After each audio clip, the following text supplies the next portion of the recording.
17 missed calls in one night. My mother, my father, my mother again. Then Brooke. Then my mother once more.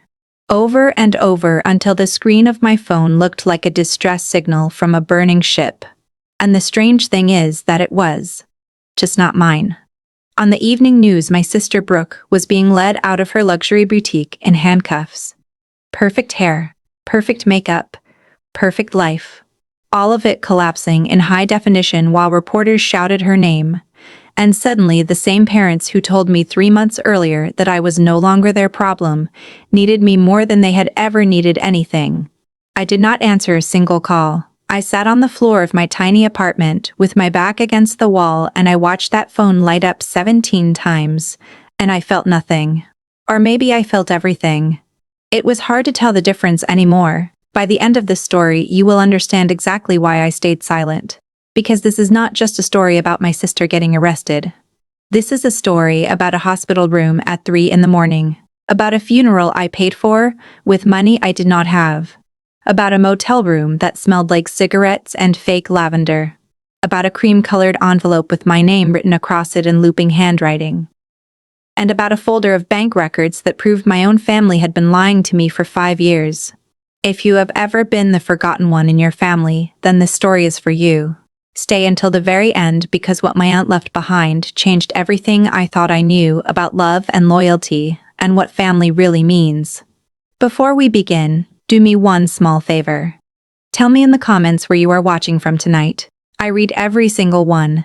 And if stories like this matter to you, then hit that subscribe button and tap the like button right now.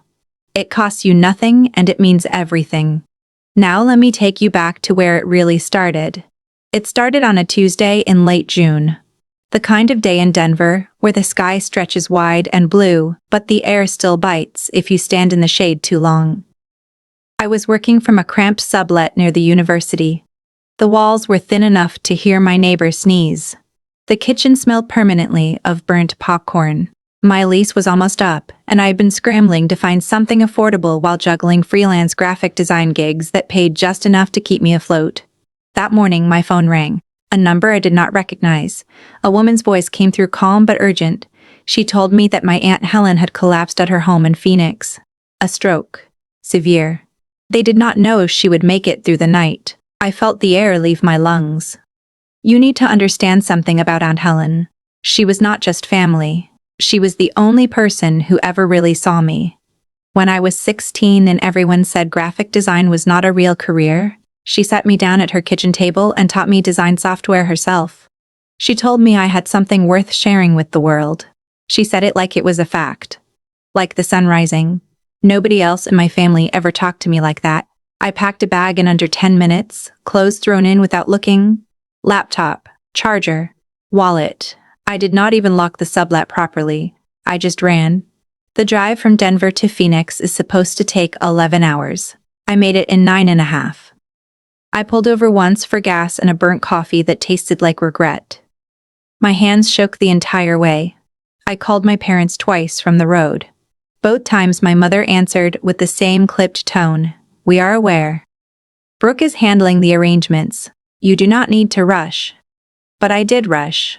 Because Aunt Helen had been there at my high school graduation when my parents skipped it for Brooke's boutique gallery opening the same weekend.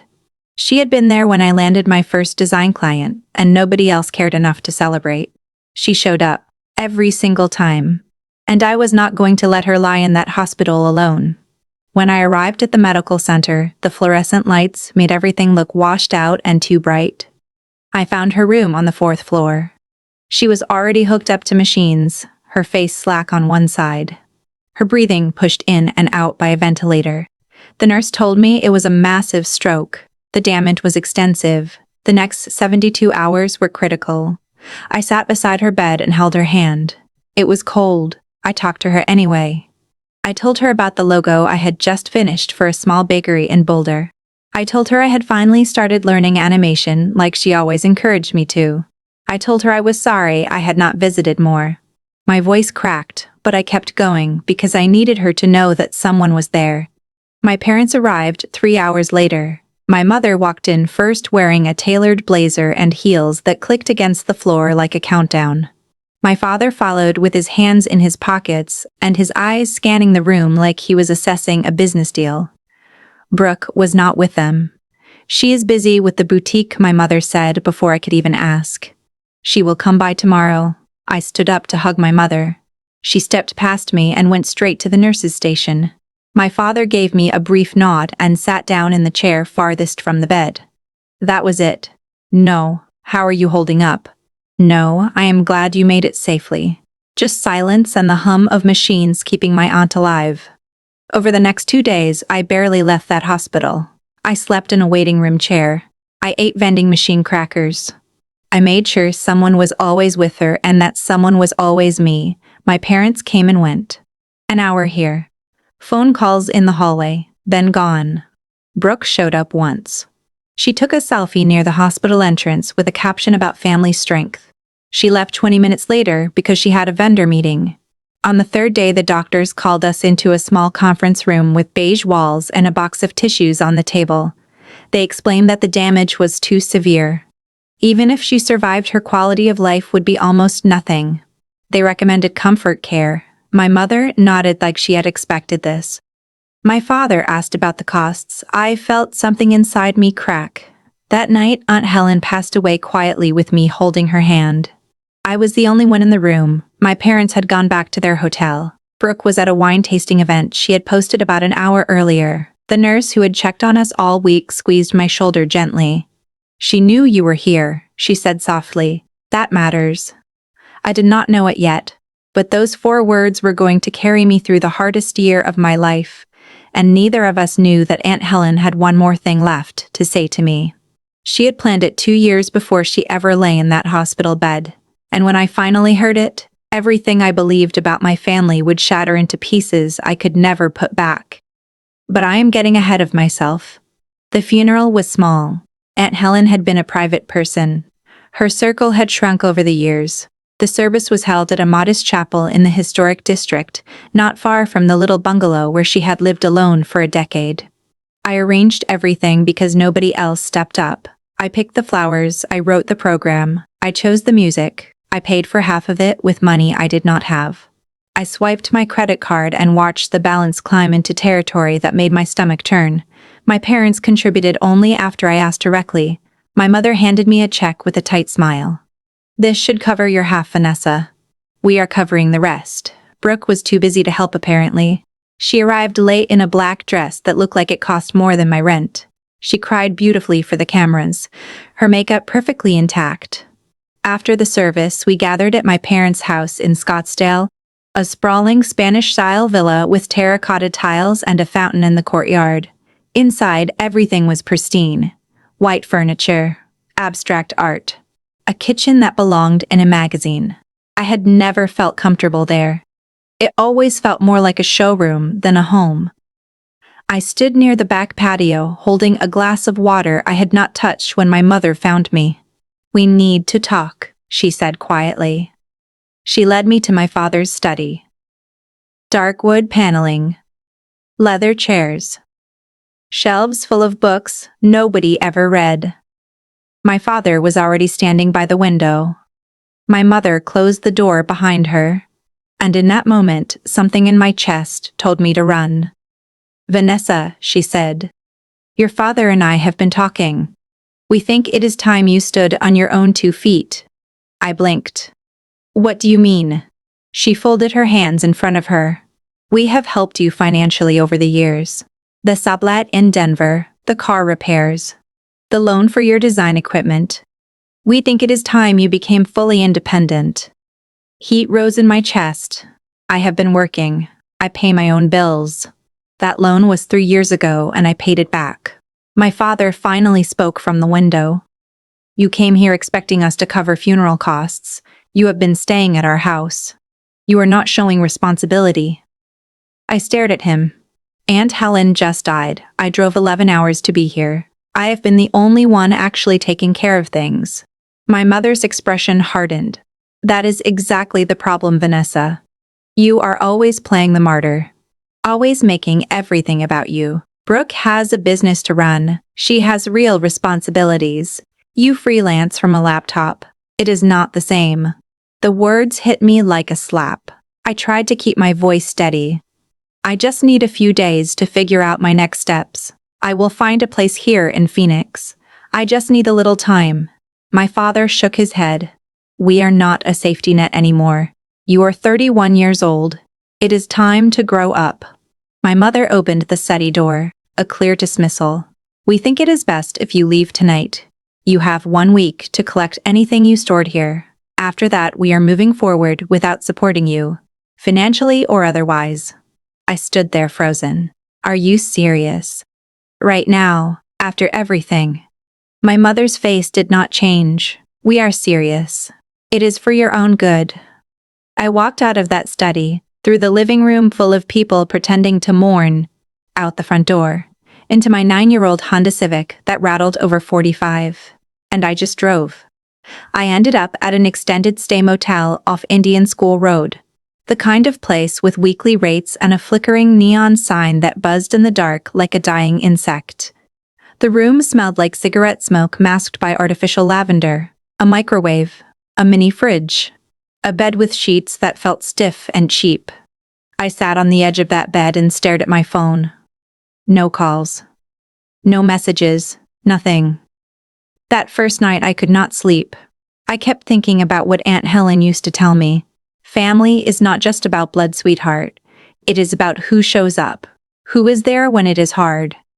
I thought about my parents' faces in that study. Cold. Detached. Like I was a problem to be solved rather than their daughter. I thought about Brooke, who could not be bothered to help plan the funeral of the woman who had shown up for both of us our whole lives. The next morning, I counted what I had. $840 in my checking account. A maxed-out credit card. A car that needed an oil change I could not afford. No apartment. No job. No apartment. No job. No plan. If you are feeling this story in your chest right now, then take 1 second and hit that like button. And if you have not subscribed yet, this is your sign. What happens next in this story still gives me chills, and we are only getting started. I sat at the small table by the window and opened my laptop. The screen glowed in the dim light. I logged into my freelance accounts and applied for everything. Logo design, web layouts, social media graphics, 30 gigs in 4 hours. By noon I had 2 responses. One was a scam. The other was a small business owner looking for a rebrand. The pay was low, but it was something. I took it.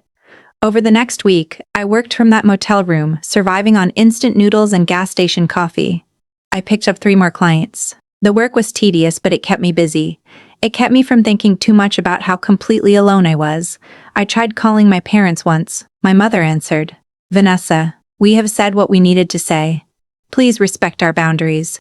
She hung up before I could respond. I tried texting Brooke. No reply. I want you to sit with that for a second. I was not erased with silence. I was erased with silence. I was erased with active dismissal. There is a difference. Silence is passive. This was a door being closed in my face by people holding the handle from the inside. 2 weeks and my car broke down. The engine just gave up one afternoon while I was driving back from the library where I had been using the free internet. I coasted into a gas station and called a mechanic. The estimate was $1,200. I did not have it. I sold my car to a junkyard for $300 and started taking the bus. Phoenix in July is brutal. The heat radiates off the pavement in waves. Waiting for the bus feels like standing inside an oven. But I did it. I carried my laptop in a backpack. I rotated the same 3 outfits. And I kept working. I found a coffee shop called the Cactus Brew Cafe. Good air conditioning. And they did not mind if I stayed for hours as long as I kept buying drinks. The owner was an older man named Mr. Garrison. He started recognizing me. You are here a lot, he said one afternoon. Working hard or hiding? Both, I admitted. He nodded like he understood something I had not said out loud. Then he brought me a free refill. It was the first kindness anyone had shown me in weeks. I almost cried into that coffee. And then about a month after the funeral, something shifted. I was sitting in that coffee shop when a message came through on LinkedIn. It was from Claire Donovan, a woman I had worked with briefly on a freelance project 2 years earlier. She was now creative director at a marketing firm downtown. "Hey Vanessa, I saw you are in Phoenix now. We are looking for a contract designer for a 3-month project. Interested?" I replied within minutes. "Yes, absolutely." The interview was the next day. I wore the one professional outfit I had managed to keep clean and took 2 buses to get there. Claire remembered me. She liked my portfolio. She hired me on the spot. The pay was not amazing, but it was steady. It was enough to leave the motel and move into a small studio apartment near downtown, barely 400 square feet, but it had a real bed and a kitchen and windows that let in light. It felt like a small miracle. I started the contract the following Monday. It was good to have structure. Good to be around people even if they did not know my story. I kept my head down and did excellent work. Claire noticed. About 6 weeks in, she called me into her office. "We want to extend your contract," she said, "and we are discussing bringing you on full-time if things keep going this way." I felt something loosen in my chest for the first time in months. I started therapy with a kind woman named Dr. Patel who did not flinch when I told her about my family. She helped me start processing everything. The grief, the rejection, the slow, painful work of rebuilding a sense of worth that did not depend on my parents' approval. Life was stabilizing. I paid bills on time, I ate real meals, I slept through the night. And then on a Thursday night, exactly 3 months after Aunt Helen's funeral, my phone started ringing. I glanced at the screen. My mother. I hesitated. Then I let it go to voicemail. She called again. Then my father. Then Brooke. Then my mother again. 17 calls in 2 hours. I finally answered. "What is it?" My mother's voice was shaking.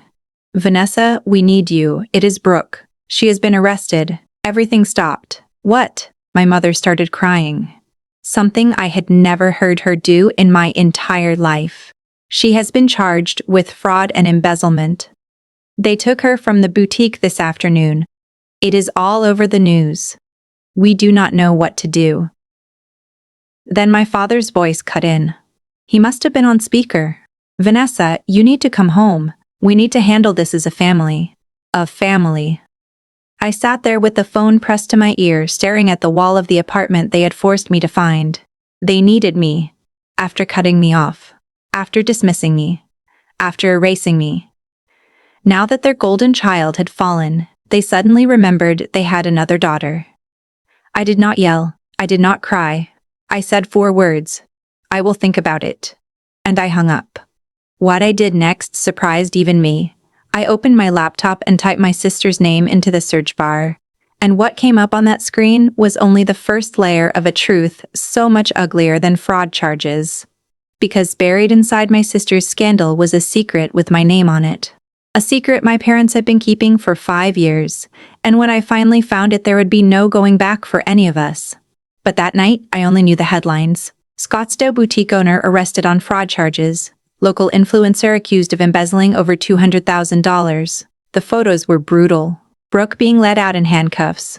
Her face turned from the cameras. Her perfect hair falling across her cheek. The same boutique she had posted about endlessly. The same business my parents had poured money into and bragged about at every family gathering.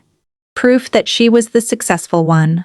I clicked through the articles one by one. Brooke had been running a scheme for over 18 months. Investor money meant for expanding the boutique had been funneled into personal accounts. Luxury vacations, designer handbags, a new car. She had falsified records, created fake invoices, lied to investors about where their money went. One of her former business partners had gotten suspicious. A woman named Monica Reed. She had hired a forensic accountant. The evidence was damning. Bank statements, email trails, forged signatures. Remember that name. Monica Reed. Because she is going to walk back into the story carrying a folder that will change my life. The investors were not strangers either. Some were family friends. People from my parents' country club.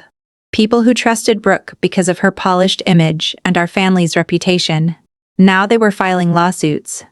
The district attorney was pursuing criminal charges. Brooke was out on bail, but the boutique was shut down. I closed the laptop and stared at the ceiling. Part of me felt vindicated. The golden child had fallen. But another part of me felt something closer to sadness. Not for her. For what this said about all of us. My phone buzzed again. A text from my father. "Vanessa, please. We need to talk. This is serious. Your mother is beside herself. We need you here." I read it twice, then I set the phone face down on the floor. The next morning, I went to work like nothing had happened. Claire was in early reviewing mock-ups. "Morning," she said brightly. "Ready to tackle this rebrand?" I nodded and buried myself in color palettes and typography for 8 hours. It felt good to focus on something I could control. But at lunch, I checked my phone. 23 missed calls now. More texts. My mother, my father, even Brooke. Hers was the one that stopped me. "Vanessa, I know we have not talked in a while. I know things have been complicated, but I need you. Please call me back. I am scared." I stared at that message for a long time. She was scared. I had been scared too. 3 months ago in a hospital waiting room, wondering if Aunt Helen would survive the night. Scared when my parents cut me off and I did not know how I would pay rent, but nobody called me then. Nobody said please. Nobody said I need you. I deleted the message and went back to work. That evening, Claire asked me to stay late. We worked until almost 8 ordering takeout and going through revisions.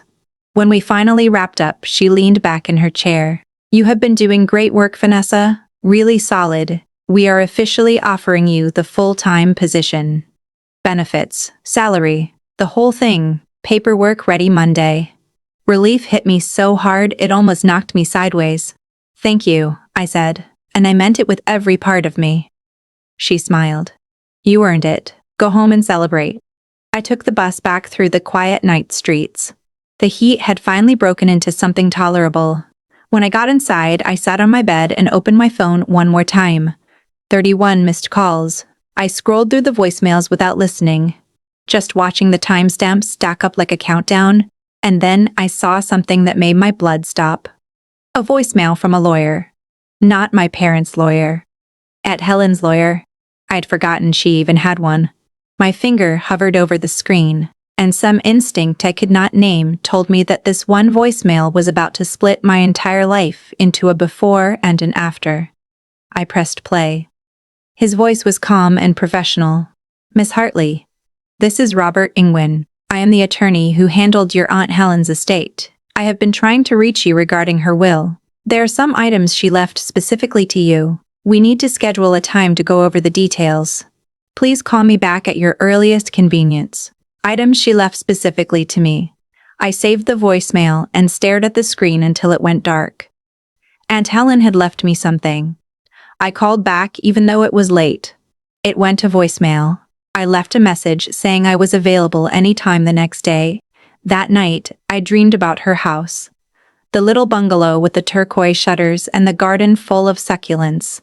I dreamed about sitting on her porch while she showed me design software for the first time, her patience endless as I fumbled through layers and filters. I woke up with tears on my face. The lawyer called the next morning while I was getting ready for work. He was kind and efficient. He explained that Aunt Helen had updated her will 2 years ago. She left most of her estate to a few charities. But there were specific bequests for family. To me, she left her house, the bungalow in a historic district, fully paid off, along with a savings account holding $38,000. I sat down on the edge of my bed with the phone pressed to my ear. Unable to speak, "Miss Hartley. Are you still there?" "I am here," I whispered. "I just was not expecting this." He continued gently. "She also left you a letter. It is sealed. I have it here in my office whenever you are ready." I agreed to meet him that afternoon. I called Claire and asked if I could leave early. She did not hesitate. "Of course. Take the time you need." I took 2 buses to the lawyer's office in Central Phoenix. The building was modest, tucked between a credit union and a dental office. Robert Ingwin met me in a small conference room with wood-paneled walls and a window overlooking a parking lot. He handed me a folder of documents. Then he handed me an envelope. Cream-colored paper. My name written across the front in Aunt Helen's looping handwriting. I held it carefully, like it might dissolve if I gripped it too hard. "Take your time," he said gently. "I will step out and give you some privacy." When the door closed, I opened the envelope slowly. Inside was a single sheet of paper folded twice. I unfolded it and began to read. "Dearest Vanessa, if you are reading this, then I am gone, and I hope I got to say goodbye properly. But knowing life, I probably did not. So let me say it now. You have always been the one who saw things clearly. The one who cared when it was not convenient. The one who showed up. I have watched you try to earn love from people who were never going to give it freely, and it broke my heart. So I am giving you something they cannot take away. A home. A foundation. A place to start fresh. You do not owe anyone your light, Vanessa. Shine it where it is appreciated. Build something beautiful. And know that I always believed in you. Even when you could not believe in yourself. With all my love, Aunt Helen." I read it 3 times with tears streaming down my face. Something they cannot take away. At the time, I thought she meant the house. The savings. I did not understand that those words were a warning. Because my family had already taken something from me, something I did not even know existed, and Aunt Helen had known. She had tried to protect me from beyond the grave, but even she could not have predicted how deep the betrayal went. When Robert returned, I signed the paperwork. He handed me the keys, solid and real, in my palm. I took a ride share out to the house that evening. The bungalow looked exactly as I remembered, turquoise shutters.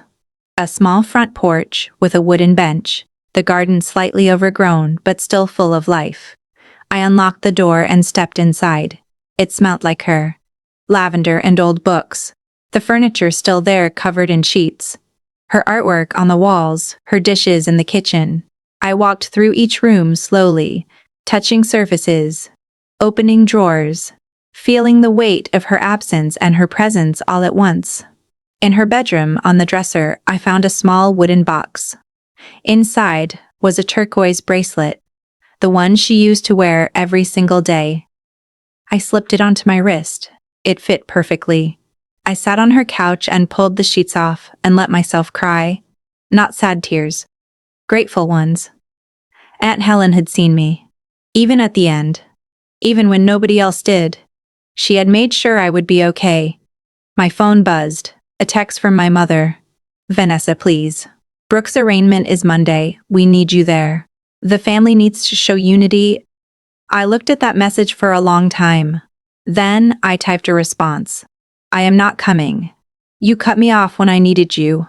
You do not get to demand I show up now because it is convenient." I hit send before I could second-guess myself. The response came within seconds. "How dare you? After everything we have done for you. This is your sister." I typed back. "Aunt Helen died and you told me to figure it out on my own. I did. Now you do the same." Then I blocked all 3 of them. My mother, my father, Brooke. The silence that followed felt like exhaling after holding my breath for 3 months. Over the weekend, I moved out of the studio apartment and into Aunt Helen's house. It did not take long. I did not have much. Claire showed up with her truck and refused to let me pay for gas. We carried boxes through the front door, set up my bed in the guest room, arranged my small desk near the window. "This place has good energy," Claire said, looking around. "You are going to do great things here." On Monday morning, I did not go to Brooke's arraignment. I went to work. I sat at my new desk as a full-time employee with my name on the directory board. I designed a brand identity for a nonprofit that worked with underserved communities. I felt purposeful, solid. But Monday evening, my phone started lighting up again. Not from my parents this time, from numbers I did not recognize. I ignored the first few. Then, curiosity won. I answered one. A woman's voice. Clipped and professional. "Is this Vanessa Hartley?" "Yes," I said cautiously. "This is a reporter from Channel 12 News. We are doing a story on Brooke Hartley's fraud case. We understand you are her sister. Would you be willing to comment?" I hung up immediately. 2 more reporters called within the hour. I blocked those numbers too. Then a text came through from an unsaved number. It is Monica Reed, Brooke's former business partner. I know this is strange, but I would like to talk to you if you are willing. I have some information I think you should know. Every instinct told me to delete it, but something else, some quiet voice that sounded a lot like Aunt Helen, told me to listen. I replied, I am willing to listen. We agreed to meet the next day at a quiet cafe on the east side of town. I arrived early and ordered a coffee and sat near the back with my heart beating faster than I wanted to admit. Monica showed up 10 minutes later, 40s, sharp-eyed, business casual. She sat down across from me and did not waste a single second. I am not here to drag you into anything she started, but I want you to know what really happened. She paused. Brooke did not act alone. I felt the words land like stones in still water. What do you mean? Your parents knew Vanessa. The cafe noise around us seemed to drop away. The espresso machine. The music. The conversations. All of it faded into static. Monica pulled out a folder and slid it across the table. Inside were printed emails. Correspondence between Brooke and my father. Discussions about moving money. Strategies for covering expenses.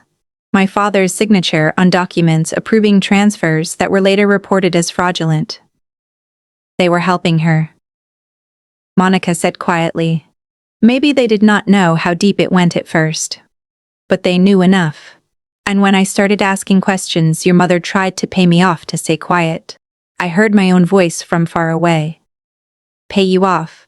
She offered me $75,000 to drop my concerns and sign a non-disclosure agreement. I refused. That is when I hired the accountant and went to the authorities. The room tilted slightly. My parents had not just enabled Brooke, they had participated, and when it started to fall apart, they tried to bury it. But Monica was not finished. She leaned forward, and the next words out of her mouth would rearrange everything I thought I knew about my own life. There is something else, she said, and this part is about you. I stared at her. When I was doing my research, I found your name in some old financial documents. She slid a second set of papers across the table. An education fund, set up by your Aunt Helen years ago. It was supposed to go to you when you turned 25. I could not breathe. I never received any education fund. I know, Monica said softly, because your parents diverted it. The word hung in the air between us. Diverted? How much? I asked. Monica looked me in the eye. $42,000. I want you to understand what that number meant to me sitting in that cafe. $42,000. While I slept in a motel with stiff sheets. While I sold my car to a junkyard for $300. While I stood at bus stops in 115-degree heat. While I swiped a maxed-out credit card to pay for my own aunt's funeral. The whole time there was money with my name on it. Money Aunt Helen had set aside so I could build a life.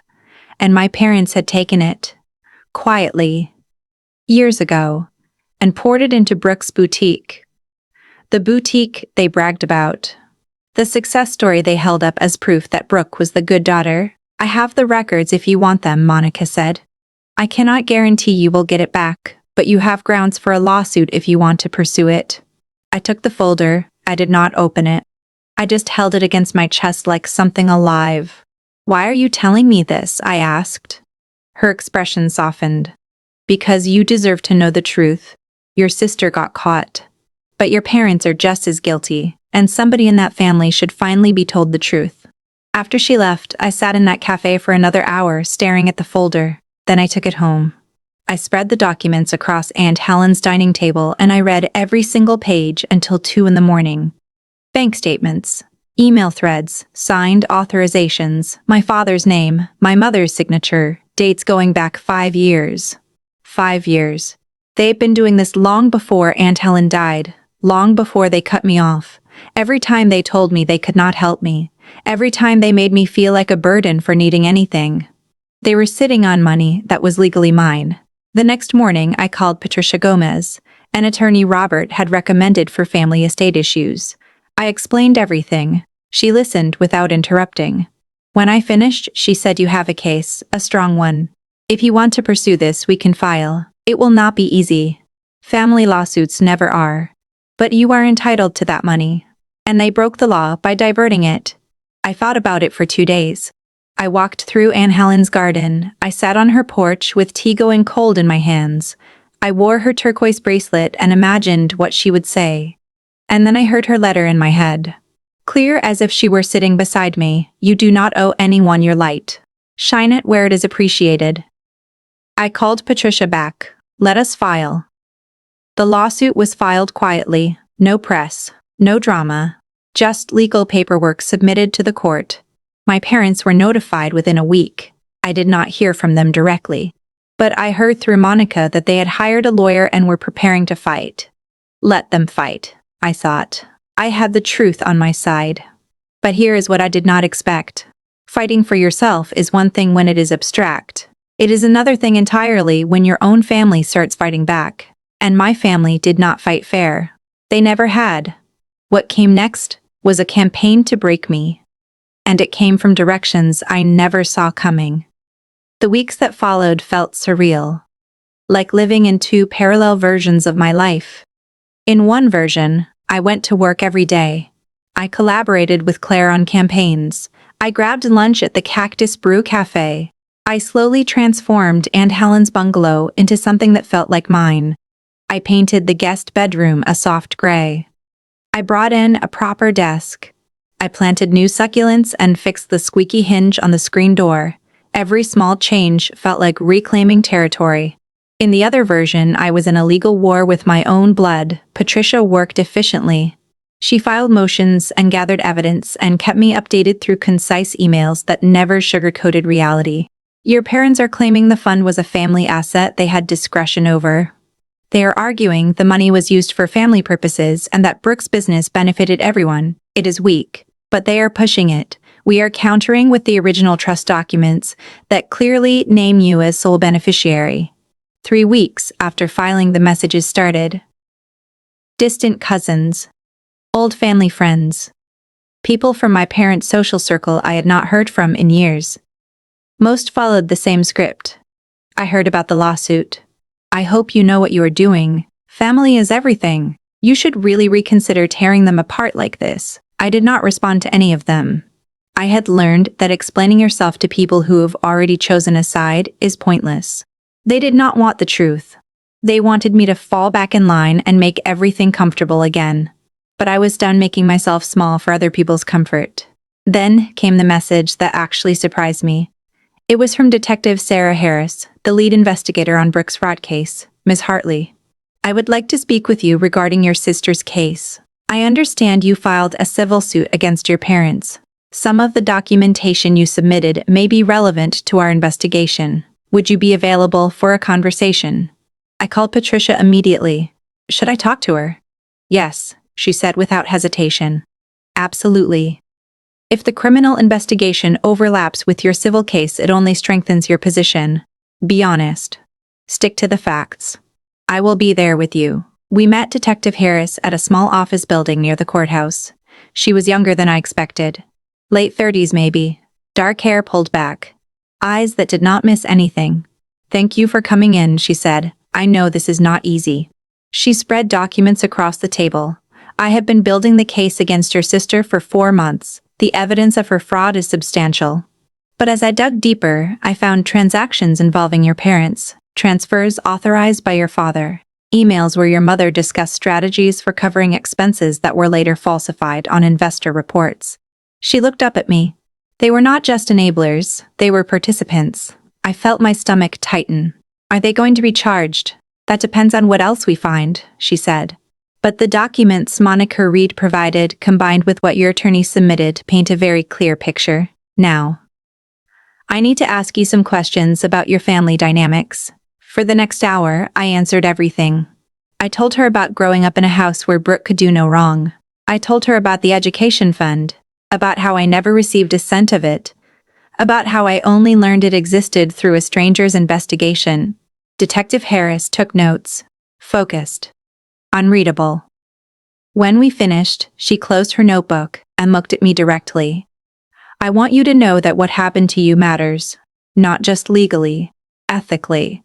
Your parents violated your trust in more ways than one. I appreciate your cooperation. Patricia and I walked out together into the brutal late afternoon sun. How do you feel? She asked. I thought about it. Validated, I said finally. Like maybe I was not imagining how bad it was. She nodded. You are not. And now there is a record of it. But my family was not done. A week later, my phone buzzed with a text from an unknown number. Vanessa, this is your father. I got a new number because you blocked me. We need to talk.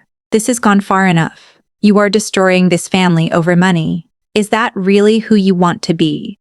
I stared at the message with my jaw tightening. He was reframing everything, making me the aggressor, the greedy one. Like I was the one who had stolen from my own child.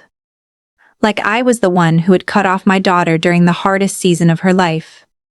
I typed a response, deleted it, typed another, deleted that too. Finally, I just blocked the number. Actions, not words. That was my new rule, but the messages did not stop.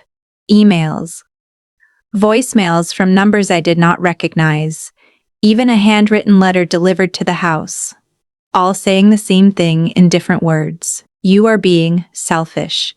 You are tearing this family apart. Brooke is struggling and you are making it worse. Your mother is devastated. How can you live with yourself? I saved every single one. Patricia had told me to document everything. Harassment, she said. It might come in handy. I created a folder on my laptop and dropped in every screenshot and voicemail transcript and scanned letter. I labeled it evidence. And I tried not to think too hard about how sad it was that I needed a folder like that for my own family. Then my mother took it public. Claire pulled me aside at work. There is something I need to show you. And I do not want you to freak out. She held out her phone. A social media post from my mother. A long emotional caption over an old photo of her and Brooke at some charity event. It is heartbreaking when a family member chooses bitterness over love. We have tried to support Vanessa through her struggles, but she has decided to turn her back on us during our darkest time. Brooke made mistakes, yes. But we believe in forgiveness and redemption. We are praying Vanessa finds peace and stops trying to hurt the people who have only ever wanted the best for her. Hundreds of comments, sending prayers. Family is everything. Some people just cannot be helped. She was making me the villain, publicly, painting herself as the wounded mother and me as the cruel, ungrateful daughter. Claire watched my face carefully. Do you want to respond? Set the record straight. I handed the phone back. No, the truth is already on record. In legal documents, in a detective's case file. I do not need to defend myself to strangers on the internet. But I will not pretend it did not sting. That night I drafted a response. I wrote out everything, the stolen fund, the cutoff during Aunt Helen's death, the evidence of their involvement in the fraud. I wrote and rewrote every word until it was factual and measured and devastating. Then I deleted the entire thing. Patricia's voice echoed in my head. Do not give them ammunition. Stay quiet. Let the legal process do the talking. So I stayed silent. But other people did not. Within 2 days, someone leaked parts of the civil lawsuit to a local blogger who covered Phoenix society drama. The blogger published a detailed post outlining everything. The stolen education fund. The evidence of my parents' involvement in the fraud. The timeline of them cutting me off days after the funeral. The post went viral in local circles. The comments on my mother's post started shifting. One had my father's name on it. One had my father's name on it. This family is messier than it looks. My mother deleted her post within 24 hours, but screenshots live forever. I did not feel victorious. I felt exhausted. Patricia called that evening. The leak was not from us, she said. But it is working in our favor. Public opinion does not win lawsuits, but it puts pressure on the other side. Your parents' lawyer reached out. She paused. They want to talk settlement. I sat down on the couch. What kind of settlement? They are offering to return $30,000 of the original $42,000, plus cover your legal fees. In exchange, you drop this suit and sign a non-disclosure agreement. No public statements, no further legal action. 30,000. Not even the full amount. And the gag order to keep me silent forever. What do you think I asked? Patricia was careful. Financially, it is not a bad offer. You get most of the money without the stress of a trial. But the agreement means you can never talk about any of this publicly. Ever. And they never have to admit fault. It is a clean exit for them. I thought about Aunt Helen's letter. You do not owe anyone, you're light. I thought about Detective Harris building her criminal case with my documents. I thought about every person my parents might charm and hurt in the future if they were allowed to walk away quietly with their reputation polished clean. And I made the decision that would define the rest of my life. No, I said firmly. No settlement. We are going to trial. Patricia did not sound surprised. Okay, she said. I will let them know. The trial date was set for 2 months out, and a week before that trial began, someone knocked on my front door. The last person on this earth I expected to see standing on Aunt Helen's porch. If you have made it this far, you are officially invested in this story, and I am so grateful you are here. This is the moment everything changes. If you want to see how it ends, make sure you are subscribed with notifications on because stories like this one are exactly why this community exists. Now, take a breath, because what my sister was about to tell me on that porch rewrote everything I thought I knew. It was a Saturday morning. I was in the garden pulling weeds from around the succulents when a car pulled up out front. I stood up brushing dirt from my knees, and Brooke stepped out. She looked different. Thinner. No makeup. Her hair pulled back in a messy ponytail. She walked slowly up the path with her hands shoved in the pockets of an oversized sweater, like a little girl walking to the principal's office. Vanessa, she said quietly. I did not respond. I just waited. Can we talk? Just for a few minutes. I crossed my arms. You have 5 minutes. She nodded and looked down at her feet. I know I messed up. I know I hurt a lot of people. I am probably going to prison. My lawyer says the evidence is too strong. I am trying to take a plea deal, but even with that, I am looking at years. I did not soften. One had my mother's. Nate. Zawediment. And I saw tears in her eyes. Real ones this time. Not the camera-ready kind from the funeral. Because I need you to know, Mom and Dad, they pushed me. Not at first. At first, it was my idea. But when things started falling apart, they helped me cover it up. They told me it would be fine. That we would figure it out. And when it all came crashing down, they acted like they had no idea, like I did it all alone. I felt something shift in my chest. Are you saying this because you want my forgiveness, or because you want me to know the truth? Both, she admitted. I do not expect you to forgive me. I do not expect you to forgive me. I do not even know if I forgive myself. But I wanted you to know that you are not wrong about them. You never were. Her voice broke. They always chose me. And it ruined both of us. Her 5 minutes were up. But I let her keep talking. She told me about the pressure. About how every success was never enough. About how she had built her entire identity around being the favorite and did not know who she was without it. About how she started stealing because she could not admit she was failing. It did not excuse anything, but it explained something. When she finally stopped talking, I took a breath. I am not dropping the lawsuit. She nodded. I know, I am not asking you to. I just wanted to say I am sorry. For all of it. For every time I let them put you down. For every time I took something that should have been yours. She wiped her face with her sleeve. I am sorry, Vanessa. Then she turned and walked back to her car. I watched her drive away. And I felt something strange. Not forgiveness, not quite. But maybe the beginning of letting go. The courthouse was smaller than I expected. A beige building tucked between the county offices and a parking structure.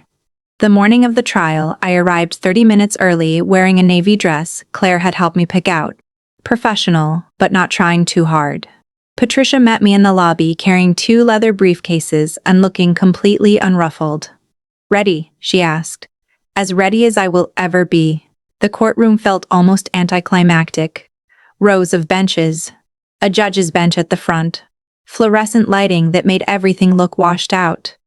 My parents were already there, seated at the defense table with their attorney, a sharp-faced man in an expensive suit. My mother did not look at me. She sat very still with her hands folded in her lap and her eyes fixed on the table. My father glanced over once, his expression unreadable. Then he looked away. The judge entered, a woman in her 60s with silver hair and reading glasses perched on her nose. This is a civil matter involving the estate of Helen Hartley, specifically a disputed educational trust fund. We will hear opening statements, then proceed with evidence and witness testimony. Let us keep this efficient and respectful. Patricia stood and buttoned her blazer. Your Honor, this case is straightforward. Helen Hartley established a trust fund specifically for her niece Vanessa Hartley, to be used for educational and professional development. The trust documents are clear and legally binding. The defendants diverted $42,000 from this trust without authorization and funneled it into their other daughter's business. We have bank records, email correspondence, signed documents proving this diversion. We are seeking the return of those funds plus interest and legal fees. She sat down. Their lawyer rose, Gerald Hutchkins. His movements deliberate and practiced. Your Honor, the defense does not dispute that funds were moved. However, context matters. The Hartley family operated under the understanding that family assets were flexible resources meant to support all family members as needed. My clients believed in good faith that supporting one daughter's business venture would ultimately benefit the entire family, including Vanessa. There was no malicious intent. This is a family disagreement, not a crime. Good faith. That phrase kept echoing in my skull like they actually believed it. Patricia called her first witness, Robert Ingwin. Aunt Helen's attorney. He walked the court through the creation of the trust. The specific language naming me as sole beneficiary. The safeguards Aunt Helen had put in place. Did Helen Hartley ever indicate this fund should be available to other family members? Patricia asked. No, Robert said firmly. She was very clear. This was for Vanessa only. She even added a clause stating that if Vanessa passed away before her, the funds should go to a scholarship program, not to other family members. Hutchkins tried on cross-examination. Mr. Ingwin, did Helen Hartley ever discuss family dynamics with you? Is it possible she created this trust based on a biased view of the family rather than objective facts? Patricia objected. Speculation, sustained the judge said. Move on. Then Patricia called Monica Reed. Monica entered with the same calm confidence she had shown in the cafe. She walked the court through the fraud discovery, the forensic accounting, and then, the moment I had been waiting for. During your investigation, did you find evidence that Richard and Diane Hartley were involved in the financial irregularities? Yes, Monica said. Emails between Richard Hartley and Brooke discussing transfers later reported as business investments that were actually personal expenditures. A document signed by Diane Hartley authorizing a payment that was falsified on investor reports. She paused. And I discovered the diversion of Vanessa's trust fund during my forensic review. The funds were transferred into an account controlled by Richard Hartley, then moved into Brooke's business within 2 weeks. Hutchkins tried to paint her as biased because of her own lawsuit against Brooke. Patricia shut it down. The judge sustained it. Monica did not waver. Then Patricia called me to the stand. I walked up with unsteady legs and placed my hand on the Bible and swore to tell the truth. She started gentle. My background. My relationship with Aunt Helen. How I learned about the trust. Then she moved to the harder part. Tell the court about the periods surrounding your aunt's death. I took a breath. I was living in Denver working freelance. I got a call that Aunt Helen had a stroke. I drove to Phoenix immediately and stayed with her in the hospital for 3 days until she passed. After the funeral, my parents told me they were cutting me off financially. They asked me to leave their house that same night. My voice cracked. I had to stay in a motel. I had less than $1,000. I did not know about the trust fund until months later. And when did you learn about the diversion? About 3 months ago. Monica Reed contacted me during her investigation. She showed me the records. That is when I found out the money Aunt Helen left for me had been taken. How did that make you feel? I looked directly at my parents for the first time that day. Betrayed. Like I had been erased. Like even the one person who tried to protect me could not. Because they found a way to take that too. On cross-examination, Hutchins came at me with a thin smile. Miss Hartley, you have had a strained relationship with your parents for some time, correct? I would not say strained. I would say they prioritized my sister. Is it not true you struggled financially for years and your parents helped you multiple times? They helped occasionally, and they held it over me every time, and they never told me about a trust fund that was legally mine. Is it not possible your parents were simply balancing the needs of two daughters, making decisions they believed were best for the family as a whole? No, I said firmly, because the trust was not a family asset. It was mine. Aunt Helen made that clear. They had no right to take it, no matter what their intentions were. He tried a few more angles. I did not budge. When I stepped down, Patricia gave me a small nod of approval. Then, the defense called my father. He walked up stiffly. His version of events sounded so reasonable the way his lawyer framed it. 2 daughters. A promising business. An intention to pay the money back later. Like a misunderstanding rather than a theft. Then, Patricia stood for cross-examination.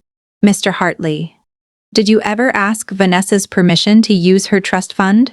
No. Did you inform her the fund existed before taking the money? No. Did you inform her after taking the money? No. Patricia let the silence sit. So you took $42,000 that legally belonged to your daughter, without her knowledge, without her consent, and you never told her.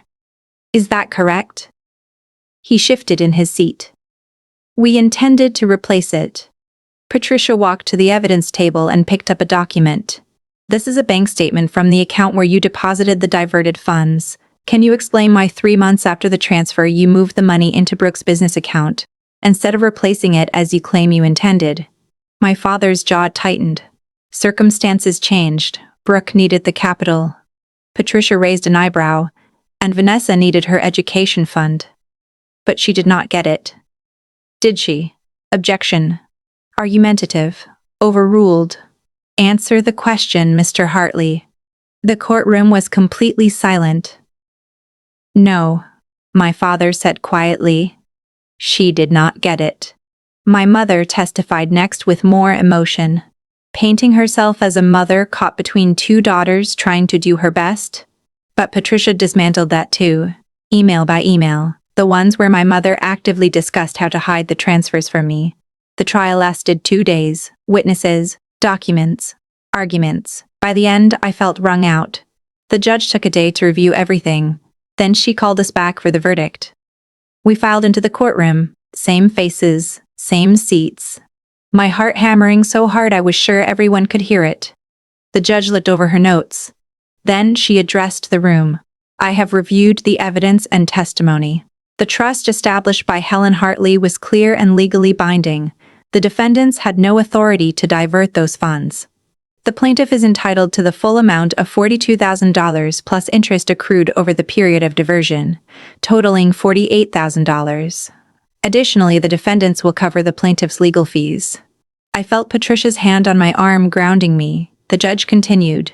I want to add something. Family dynamics are complicated. I understand that. But the law exists to protect individuals from exactly this kind of overreach. Vanessa Hartley was entitled to those funds, and that entitlement does not disappear because other family members deem themselves better judges of how it should be used. She paused. Judgment for the plaintiff. The gavel came down. It was over. I sat there not quite believing it.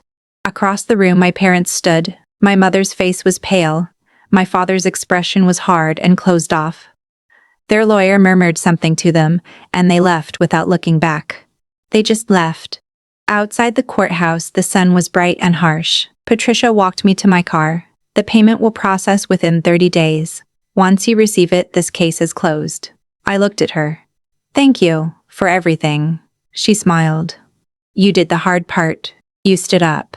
That is not easy. I drove home slowly. When I pulled up to the bungalow, I sat in the car for a few minutes, just breathing. The victory did not feel triumphant. It felt quiet. like setting down something heavy I had been carrying for so long that my body had forgotten what it felt like to stand up straight. I texted Claire, "It is over. I won." She responded immediately, "I am coming over." She showed up 20 minutes later with takeout and sparkling cider. We ate on the porch, talking about everything and nothing. She did not ask for details, she just sat with me. That was enough. The money arrived 26 days later. I was at work reviewing mock-ups when my phone buzzed with a banking notification. $48,000. I stared at the screen like the numbers might rearrange themselves. They stayed put. Real. Final. That night I sat at Aunt Helen's dining table and opened a spreadsheet. The maxed-out credit card. Paid off. The old personal loan for design equipment. Cleared. The medical bills from Aunt Helen's hospital stay that I had been quietly chipping away at. Gone. I moved $10,000 into a high-yield savings account and labeled it emergency fund. $5,000 into an investment account. The rest I left accessible but untouched. Not because I did not need it, because I wanted to be intentional. Aunt Helen had planned this. She had tried to protect me even after she was gone. I decided to honor that. But the money was not the ending of this story, not even close. Because a few weeks later I found something hidden in Aunt Helen's bookshelf. Something she had left behind that nobody was ever meant to find. And when I read it, I sat down on the floor of her room and I cried harder than I had cried at her funeral. It was a Saturday afternoon. I was reorganizing her bookshelves when I found a small wooden box tucked behind a stack of old design annuals. Inside were photographs. Aunt Helen as a young woman standing in front of an art studio. Aunt Helen with my grandmother, both of them laughing at some long-forgotten joke, and near the bottom a photo of me. I could not have been more than 7. Sitting at her kitchen table with a crayon in my hand, drawing something on a large sheet of paper with my tongue poking out in concentration. She had kept it all these years. Underneath the photos was a folded piece of paper, dated 2 years before her death. A letter she never sent. "Vanessa," it began. "I have been thinking a lot about legacy lately. Not the big showy kind, the quiet kind. The kind that lives in how we treat people when nobody is watching. You have that kind of legacy already. Even if you do not see it yet, you show up, you care, you build things with your hands and your heart. Do not let anyone convince you that is not enough. Do not let them make you small. The world needs people who build, not people who take. Be the builder, always. Love." Aunt Helen, be the builder. I sat on the floor of that room holding a letter she wrote 2 years before she died. To a niece she knew was being overlooked. And I made her a promise out loud in that empty house. "I will. I promise you I will." I framed the letter and hung it above my desk where I could see it every single day. A month later, Detective Harris called. "There has been a development in Brooke's case," she said. "I would like to discuss it with you." I met her the next afternoon. She looked more tired than I remembered. Like the case had worn on her, too. "Your sister accepted a plea deal last week. She is pleading guilty to multiple counts of fraud and embezzlement. She will serve 4 years, possibly less with good behavior." "And my parents?" I asked quietly. Detective Harris leaned back in her chair. "More complicated. We have enough to charge them as accessories. But the district attorney is weighing whether it is worth pursuing. Their lawyer is negotiating restitution to the defrauded investors in exchange for reduced charges. They will likely avoid jail time, but they face significant financial penalties and probation, so they get to walk away." "More or less," she said. "I know that is not satisfying. But for what it is worth, their reputations are destroyed. The community knows what they did. They have lost their standing. Sometimes that is its own kind of consequence." She studied me for a moment. "You did good, Vanessa. Coming forward. Providing documentation. You helped a lot of people get justice. I do not know if anyone has told you that. But you should hear it." A lump formed in my throat. "Thank you," I whispered. "That means more than you know." 2 weeks later, an email arrived from a woman I had never met. The subject line read, "Thank you, Miss Hartley. I was one of the investors defrauded by your sister. I lost nearly $30,000 in her scheme. When I heard about your lawsuit and your cooperation with the investigation, I wanted to reach out. Your courage to stand up to your family made it easier for the rest of us to come forward. Because of you, I am getting some of my money back. More importantly, I feel like someone finally held them accountable. Thank you for not staying silent. Gratefully, Beth. I read it 3 times. Then I saved it in a folder I titled Reminders. 2 more messages like it arrived over the following weeks. Strangers thanking me for something I had done mostly to survive. It shifted how I saw the whole experience. It was never just about my stolen fund. It was about breaking a pattern, refusing to let people with power and charm keep hurting others, unchecked. In late July, a certified letter arrived. I recognized the law firm's name, my parents' attorneys. My stomach clenched as I opened it. Richard and Diane Hartley were filing for bankruptcy. The restitution payments to Brooks investors, their legal fees, the settlement they paid me. It had drained everything. They were selling the house in Scottsdale, liquidating assets, starting over. I sat with that information for a long time. I did not feel victorious. I did not feel guilty either. I just felt distant. Like reading about strangers in the news. Their choices led them there, not mine. I folded the letter and filed it away. Then I went outside and watered Aunt Helen's garden. The succulents were thriving, pushing out new growth in shades of green and purple. The garden was evolving, becoming something different than what she had started, but still rooted in her foundation, just like me. That summer, I expanded my weekly design workshop at the community center into a full program. 15 students by the end of June, most of them kids who could not afford formal training. Watching their confidence grow felt like the best possible use of my time. One evening, a quiet student named Carlos stayed behind. He had a folder in his hands. "I wanted to show you something," he said shyly. Inside was a series of logo designs, clean lines, clever concepts, professional execution. "These are incredible," I said honestly. "I have been applying to design internships," he said. "I figured I needed a strong portfolio. You taught me how to build one." My chest tightened. "You did this yourself, Carlos." "I just showed you the tools." He smiled. "Yeah, but you believed I could do it. That mattered." A week later, he got accepted into a paid internship. He sent me a text with about 15 exclamation points. I framed his first logo design and hung it in the community center classroom. Proof that investment in people pays off in ways money never could. And in August, I did something I had been thinking about for months. I used part of the settlement to establish a small scholarship fund, the Hartley Creative Fund, named after Aunt Helen. Not my parents. $500 annually to a student pursuing design or creative work who showed financial need and genuine passion. It was not huge, but it was something. I worked with Robert Ingwin to set it up properly, making sure the structure was ironclad.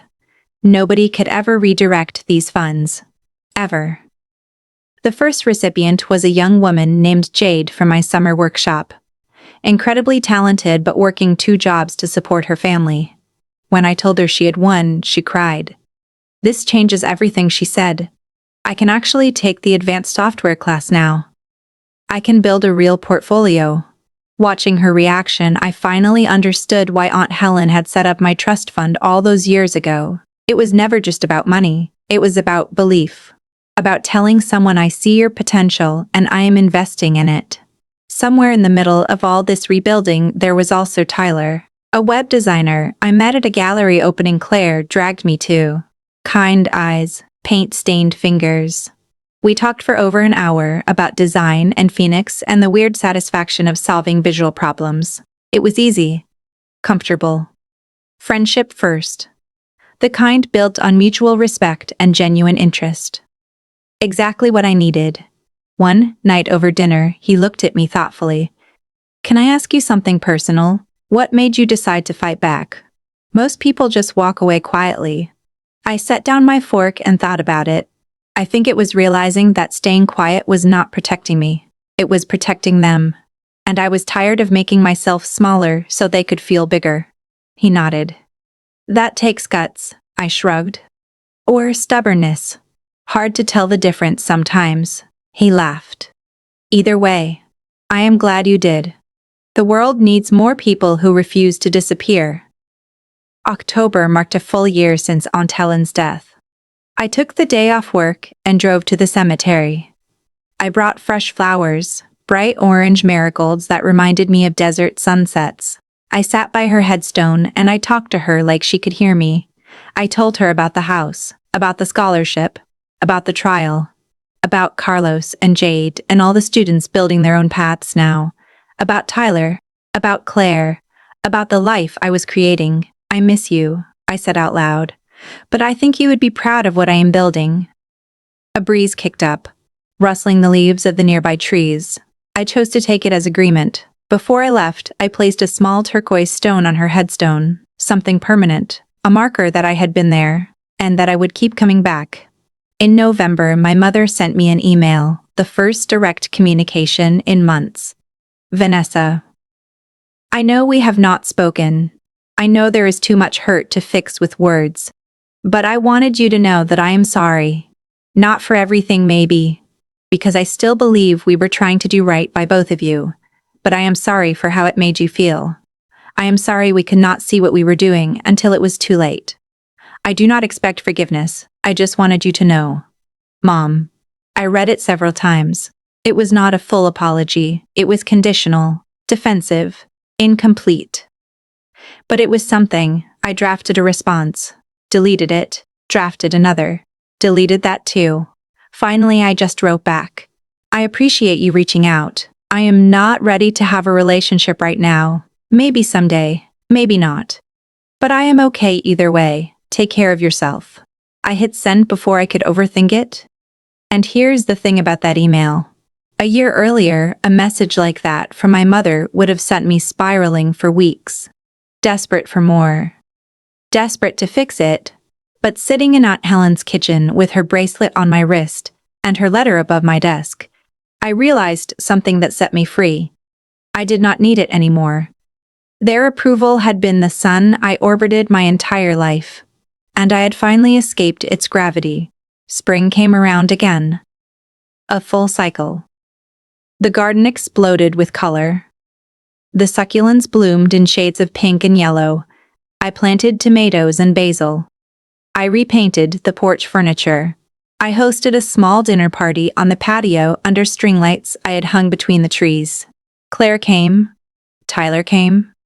Mr. Garrison from the cafe came. A few students from the workshop came. We ate and laughed, and the conversation flowed easily under the warm desert sky. And sitting there, surrounded by people I had chosen and who had chosen me back, I felt it. The thing I had been chasing my whole life without knowing its name. Not happiness exactly. That feels too simple. Wholeness. Like I had gathered all the scattered pieces of myself and arranged them into something coherent. Something real. Something mine. Later that night, after everyone had gone home and I was cleaning up my phone, buzzed. A text from an unknown number.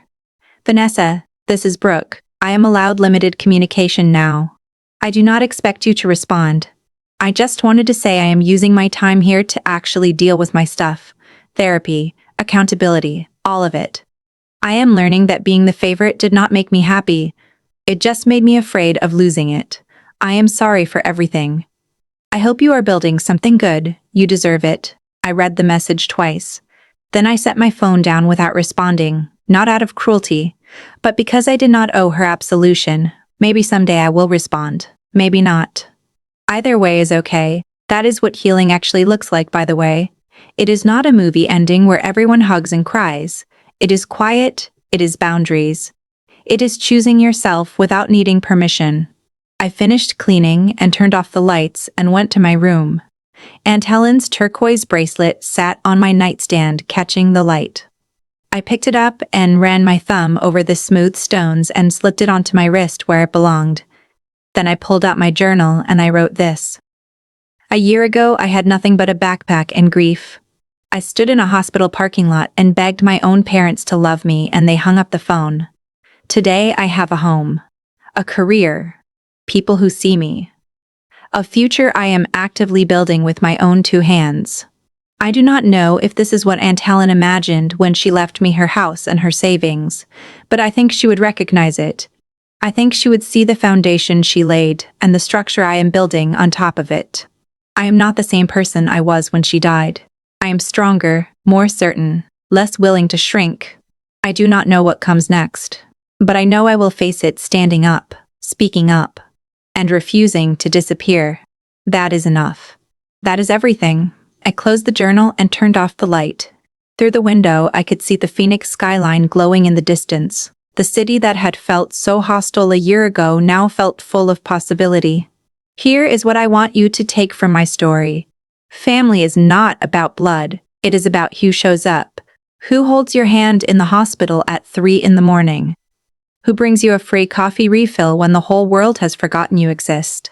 Who leaves you a house and a letter and a bracelet because they believed in you before you believed in yourself? My parents gave me life, but Aunt Helen gave me a foundation, and in the end, the foundation is what everything else gets built on. I survived the worst thing my family could do to me. I fought back. I won. And more importantly, I built something they can never take away, a life that is completely and undeniably mine. So, if you are out there tonight sitting in your own motel room, if your own family has made you feel small or invisible or like too much or not enough, hear me. You are not the problem. You are the builder. Now before you go, if this story meant something to you, then please do 3 things for me right now. First, hit that like button because it tells the platform that stories like this deserve to be seen. Second, subscribe and turn on notifications because this community is full of people just like you and every single story we share is for you. And third, go down to the comments and tell me, what would you have done in my place? Would you have taken the settlement and the silence, or would you have gone to trial? I read every single comment and I cannot wait to hear what you think. Thank you for staying with me until the very end. You showed up. And around here, that means everything.